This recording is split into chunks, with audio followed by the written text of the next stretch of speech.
Welcome to the Solitary Practice Podcast. If you're listening today for the first time, thanks for joining us. And for all of the returning listeners, welcome back. Today I'm going to walk through one of my pieces of magical work. It's been in place for a number of years. As we all know, I like long-term, lasting pieces of work if I'm going to put a lot of effort into building one, and I can't say that I necessarily put a lot of effort into this particular one, but originally there was a fair amount of thought behind it and then testing. It's been in place for a number of years. Always seemed to work fine. It was not remarkable in any way, so I'm not going to go say that it was, it worked really well or, it was this amazing piece of work. It was just kind of everyday functional. It did its job, or at least it appeared to be doing its job, and I never really kind of thought about it. I only engage it certain times of the year, under certain circumstances. It does not have an auto run trigger, for lack of a better term. It's something that I usually, I'm going to say manually trigger. I pull it up and set it in action when I want it to run. And then when I'm done with it, I will take it down. I didn't want an auto run feature on this. I wanted it to be something that I personally made the judgment call on when it activated and when it essentially deactivated or went back to sleep. I'm going to start today talking a little bit about the initial build and kind of what the purpose was, and then I think I'll move to the situation that has me reevaluating it, and then hopefully we'll summarize what my decision regarding, I guess, the status of this piece of work. Years ago, one of the things I always hated was that we get a lot of high wind here at certain times of the year, and you can't fully rule out a tornado. That's possible too. So wind was a real pain, essentially. It likes to rip the roofs off of things, blow things away. Anything you've got in the yard is going to get blown all the way across the farm and end up in the woods. And then you've got to go, basically, like when we were kids, one of our jobs after a heavy windstorm was to basically go walk along the edge of the wood line and fish anything that had been blown over there back out.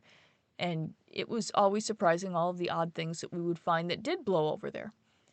When I got a little older and a little bit more, we're going to say capable, I decided that I really did not like the wind. And there's a lot of, I guess, reasoning behind that. But basically it did a lot of damage, and I was like, can I use magic to minimize the damage?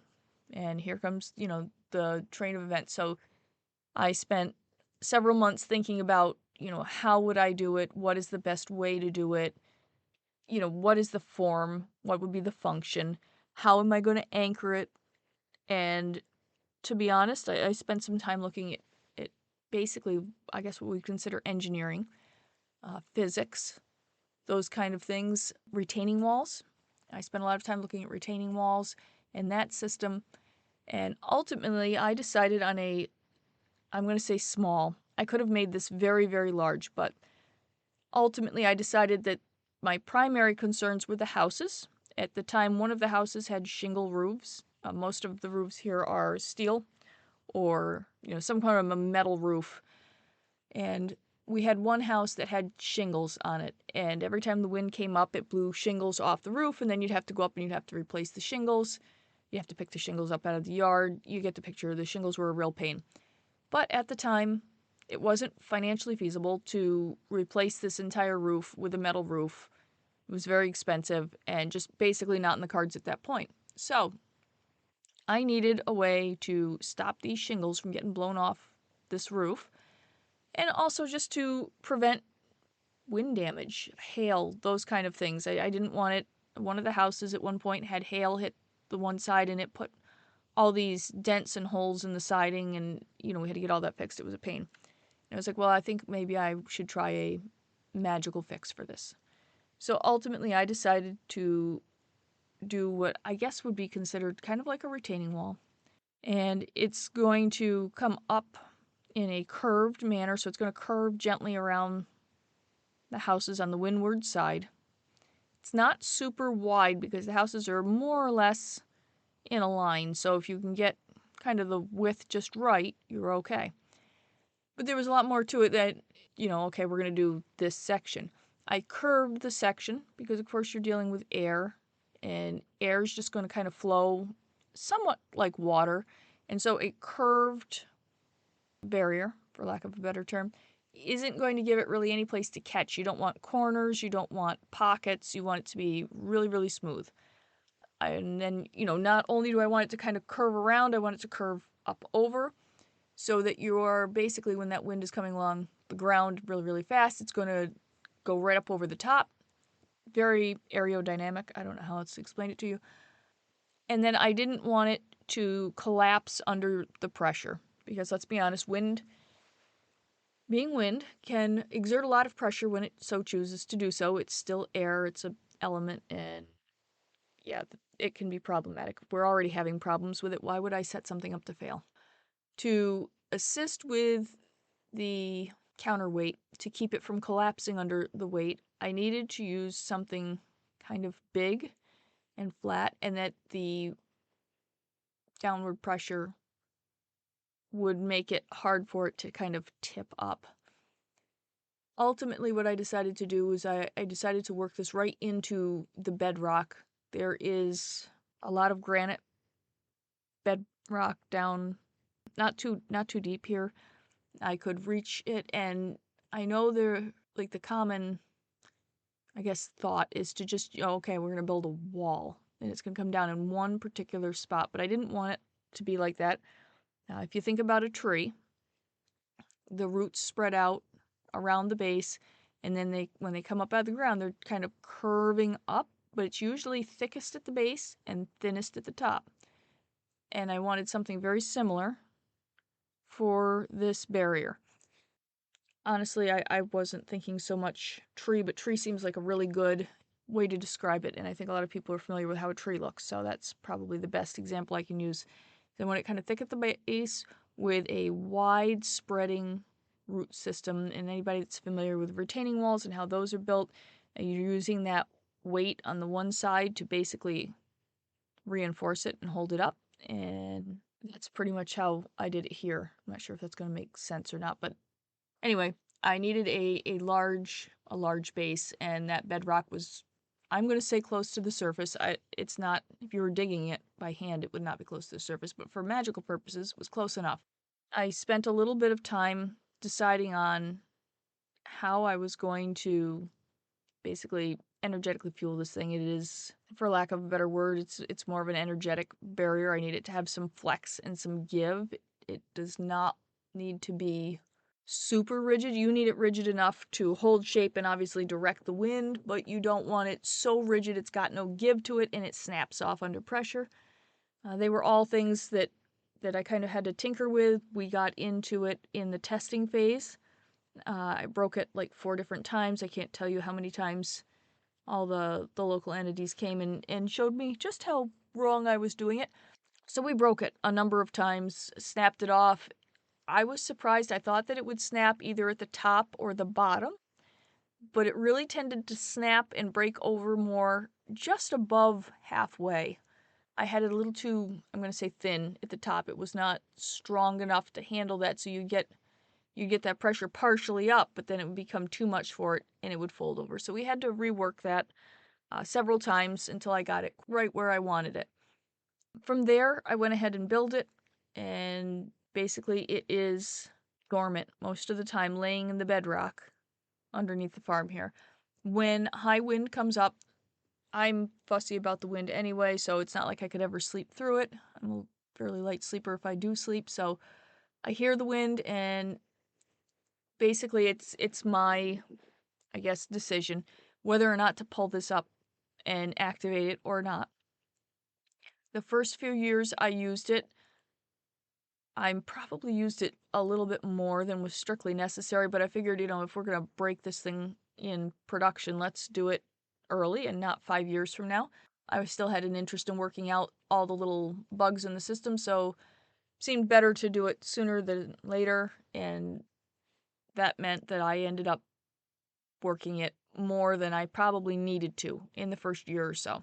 I popped it up for everything from rainstorms to snow to blizzards, heavy thunderstorms, high winds, straight line winds. We tried a little bit of everything. Tornado watches, we had a ball. It worked pretty well, or at least it seemed to. I had much less in the shingle situation where I didn't have to pick up as many shingles and we didn't have as much damage to the roof. The houses didn't sustain any notable wind damage. Things that were immediately around the area that was shielded, for lack of a better word, tended not to blow away. They might blow over, but they didn't blow away. And I think probably that's something I should mention, is I did not make it impermeable to the wind. We still got wind on the houses and the yards. The whole idea is not to stop the wind. The idea is to minimize the damage that the wind can cause. And again, it's where you have to kind of refine what it is you're actually looking to do. And I was not looking to stop the wind. Let's not tick the wind off was kind of my thought behind that. You go telling it can't blow somewhere, it's just going to try to. You're basically, waving a red flag to a bull in that regard. So it was very permeable still to the wind, but at a much reduced volume level, I guess maybe is the way. The wind was still blowing, but it was not able to get up to a damaging level. Also, if for some reason around these houses the wind suddenly ceased to blow during large weather events, that would kind of be noticeable. And again, we're trying to not be noticeable. Therefore, there has to be some wind moving through there. One of the houses has a door that faces directly into the wind. I just didn't want the wind popping the door open. Up here, it often blows hard enough that it will rip the doors open. One of the gauges I use is, is it hard enough to pop that door open? Because if it is, then maybe I need to start thinking about pulling up this particular measure. Anyway, I digress. So the first year seemed to work pretty good. Second year, didn't use it quite as much. Now I only break it out on, I guess, big weather events.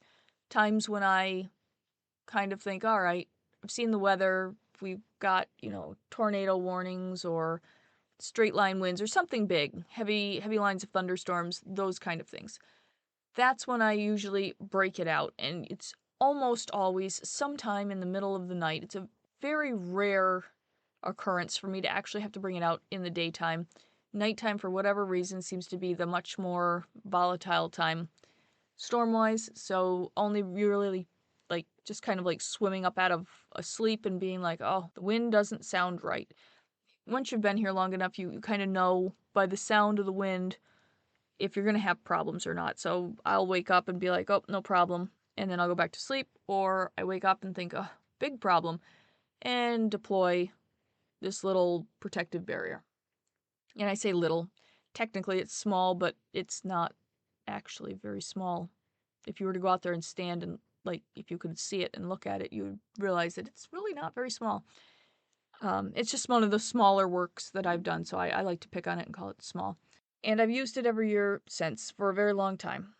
And about 3 weeks ago now, I woke up and we were having a serious wind event.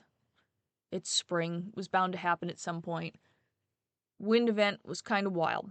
Decided that, seemed like a really good time to deploy the whole protective barrier thing. I don't know, I bounce around with what I call it. I know what it is, so I don't really talk about it with anybody, so it doesn't have a name. Pulled this up, and I'd like to say I went back to sleep, but usually when it's high wind like that, I'll lay awake and just kind of listen to it. So laid awake most of the night, listened to it. About 2 hours later, the power went out. Not unusual here in the spring. Usually there's a section of time when we lose power for about a week. This happened to be that time. There was a lot of wind damage all around here in this area and south of us. There was quite a bit of damage. Power was out for several days, etc., etc., etc. Got up in the morning, took myself off to work, realized that nobody had traffic lights or any of that stuff. Schools were closed and delayed. It was just lovely. But the houses sustained no damage. And that's pretty much what it's meant to do. So when I was leaving in the morning, the wind was still blowing, but it was not on a level that needed the barrier thing up. So I just basically put it back to sleep and took myself off. A few hours later, I was sent pictures of a few of our outbuildings. Part of the morning, I guess, checks. The men walk around and just basically check the buildings, see if all the I don't know, boards are on and, the roofs are good and those kind of things. And just to the, I'm going to say right, it probably doesn't make any difference to you, but I'm going to say just to the right of the barrier, there is a set of 3 buildings. There's a garage, a very large woodshed, and then a pole barn where tractors and things are stored. The woodshed is in the middle, so it's technically in a protected area. However, the one side of the roof was completely rolled up. And when I say rolled up, I mean it took the rafters, it took the sleepers, everything, and it was a metal roof, and it rolled it up like a Swiss cake roll. And there it sat.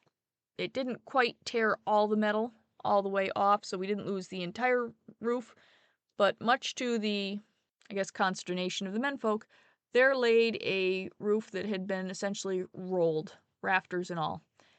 And these are not small rafters. They're trees. They are trees that we cut the limbs off and used for rafters. So to break them had some serious wind going on.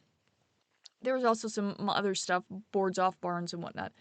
But the thing that really caught my eye with this rolled up roof is it was maybe 6 feet off the end of the barrier. The wind, it's curved, so the wind is coming around there. And it's also coming straight across because there's nothing to block it in that particular section. And basically it was the perfect storm, and it rolled that roof right up. Eventually, they did figure out how to, for lack of a better term, unroll the roof, and repairs were made, and later this summer we'll tear that tin off and replace it, and probably have to redo all of the rafters and the sleepers and everything too. But for now, we've got it back together enough to get us through. When I came home, I went out and kind of stood there and I looked at it, and then I went out in the field, because again, a lot of people might think that these things are right up against the house. They're not. They're out a little ways because, again, I need to give it time to lift.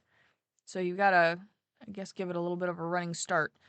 So I went out in the field and I kind of looked, and I know where it lies in the bedrock. I don't know that anybody else can pick it up, but I can tell where it is. And so I was looking at where it lays versus where the roof rolled up.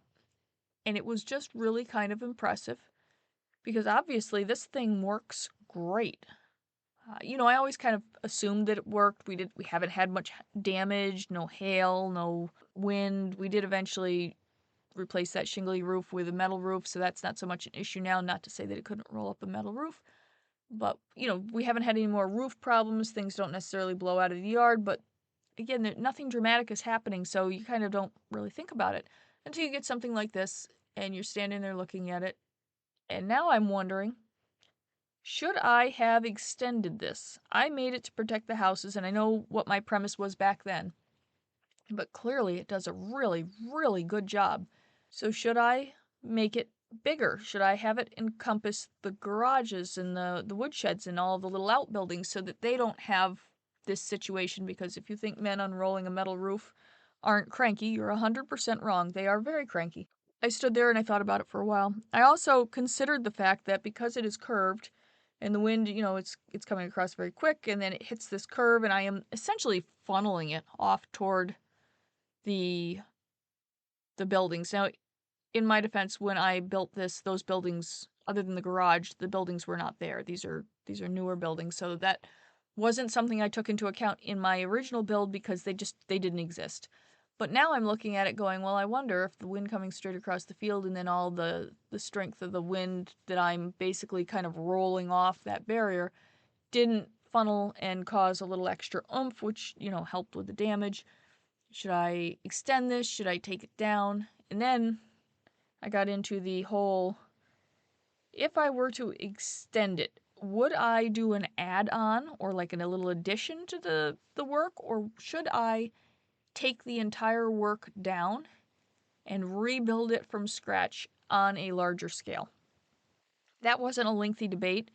Anytime you try to basically do a little addition on your initial spell, it's never going to be as good as if it's a whole work.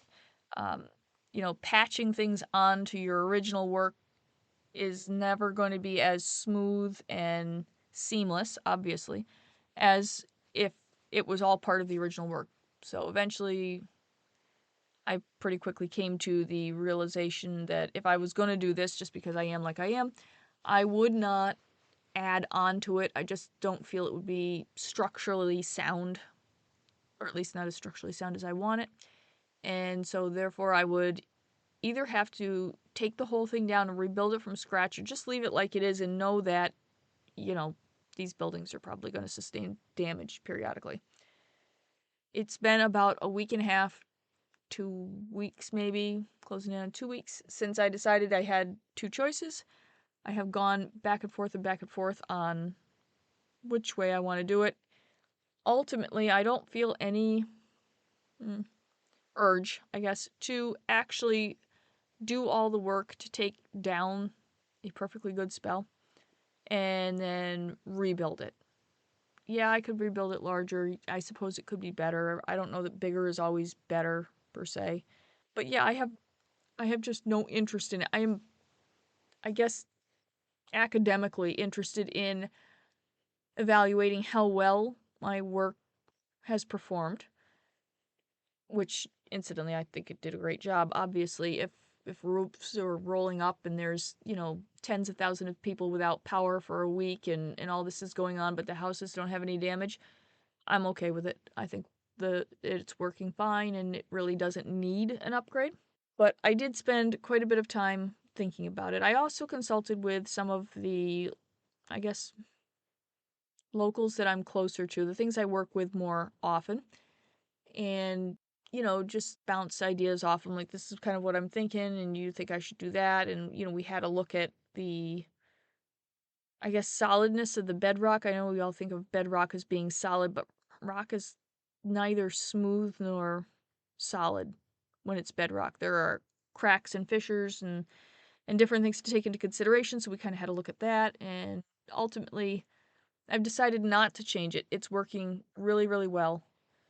It's obviously successful. I never really thought about gauging how successful it was, but I'm going to give it a 10 out of 10. It did a great job, and I've decided not to upgrade it or add on to it.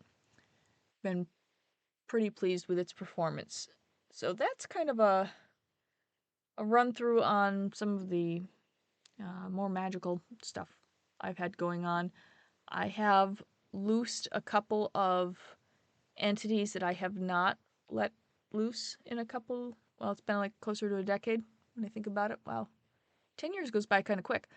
I have loosed a few that I have not loosed in a while.